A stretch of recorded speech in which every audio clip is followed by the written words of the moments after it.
Jésus, tu as les paroles de la vie.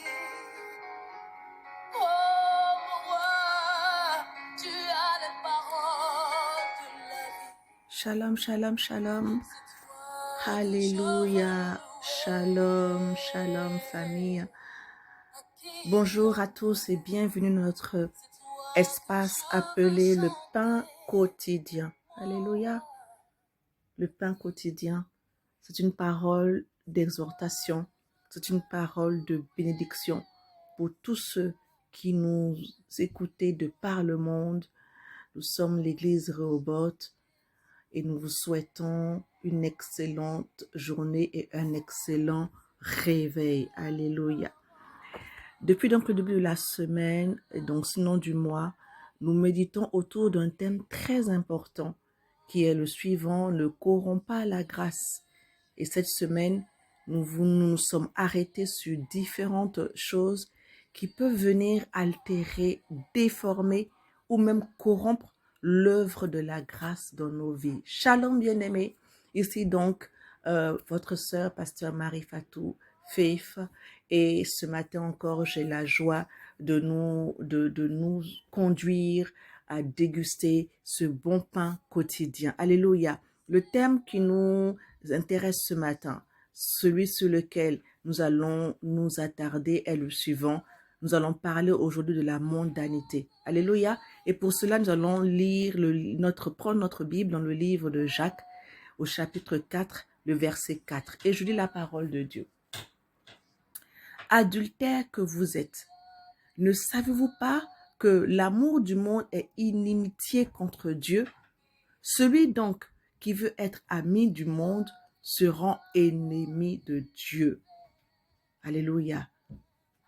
Donc, je rappelle que le thème du mois, du pain quotidien du mois, c'est ne corrompt pas la grâce. Le thème de la semaine, c'est ce qui corrompt la grâce.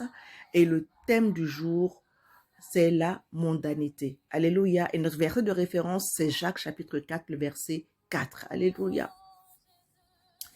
Adultères que vous êtes, ne savez-vous pas que l'amour du monde est inimitié contre Dieu? Celui donc qui veut être ami du monde se rend ennemi de Dieu. Cette parole est forte, bien-aimée. Cette parole est même dérangeante. Mais parfois, la parole de Dieu, elle doit exactement nous déranger. Elle doit nous déranger pour nous réveiller. Alléluia. Quand l'apôtre Jacques parle ici du monde, il ne parle pas simplement de la terre que nous connaissons, la terre sur laquelle nous vivons, ni des personnes qui nous entourent. Il parle surtout d'un système de pensée, d'une manière de vivre.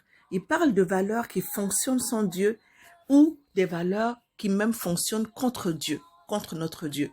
La mondanité, c'est lorsque les valeurs du monde commencent à prendre plus de place dans notre cœur que les valeurs du royaume de Dieu. Alléluia.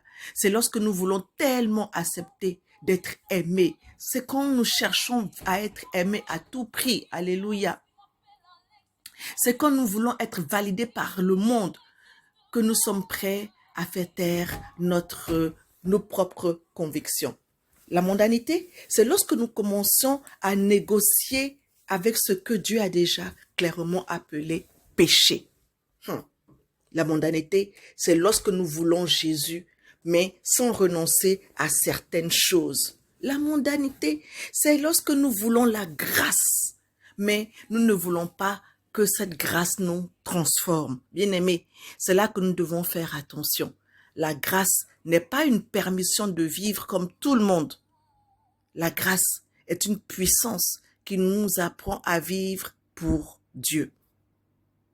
La grâce nous sauve, oui, mais la grâce nous transforme également.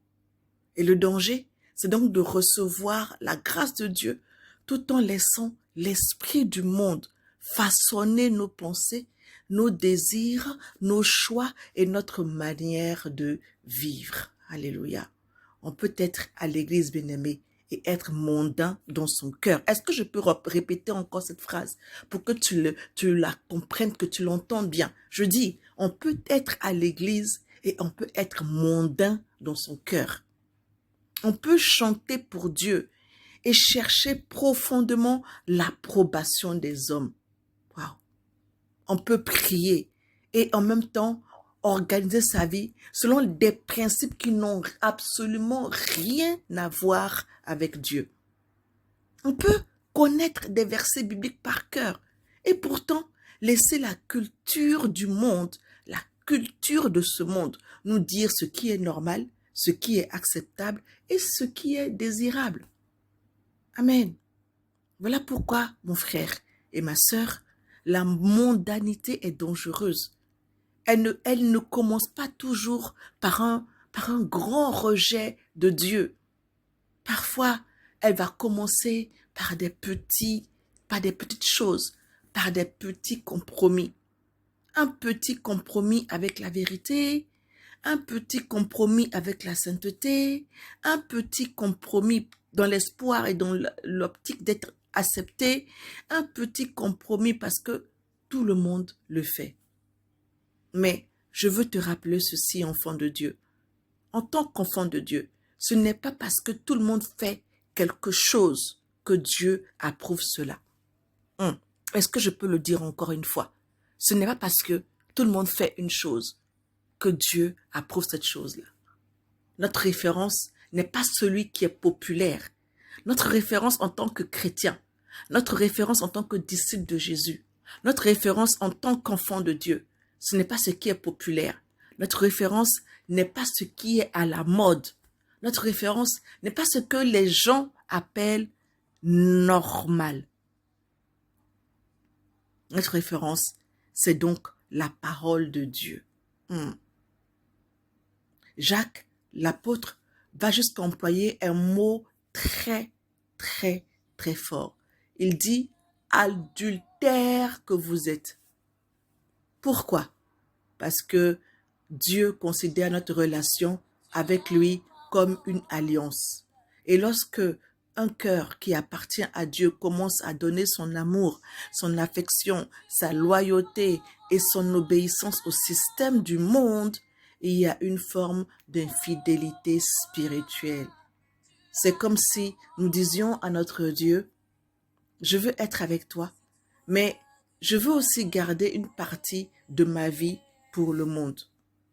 Je veux être avec toi, mais je veux pouvoir aller en boîte de nuit tous les week-ends. Je veux être avec toi, mais je veux être la maîtresse d'un homme parce qu'il pourvoit à tous mes besoins. Je veux être avec toi, mais je veux tricher quand je crée mes entreprises, ne pas déclarer mes impôts. Alléluia. Mais on ne peut pas avoir deux maîtres, Jésus même l'a dit. On ne peut pas vouloir être profondément attaché à Dieu tout en cherchant constamment à être ami avec un système qui rejette ses valeurs. Bien-aimés. Et c'est ici que nous devons comprendre quelque chose d'essentiel pour notre thème de ce jour. La mondanité, elle peut corrompre notre compréhension et notre expérience de la grâce. Et depuis depuis le début de cette année, et le thème de notre année spirituelle, c'est la grâce, la grande grâce. Et la mondanité, elle peut venir corrompre notre compréhension et notre expérience avec la grâce que le Seigneur nous offre. Comment? Parce qu'elle peut nous emmener à transformer la grâce en excuse. Voilà, comme Dieu est bon, donc ce n'est pas grave. Comme Dieu est bon, il me pardonnera. Comme Dieu est bon, il connaît mon cœur. Oui, Dieu est bon. Oui, Dieu pardonne. Oui, sa grâce est immense. Mais sa grâce ne nous a jamais été donnée pour que nous nous installions confortablement dans ce que Dieu veut justement nous arracher. Sa grâce ne nous a pas été donnée, surtout lorsque le Seigneur a pris son temps pour guérir nos cœurs, pour nous reconstruire. C'est pas le moment de tout gâcher, mon frère et ma sœur. Ne confondons pas la patience de Dieu avec son approbation. Si Dieu nous fait grâce, ce n'est pas pour que nous continuions volontairement à nous conformer au siècle de ce monde.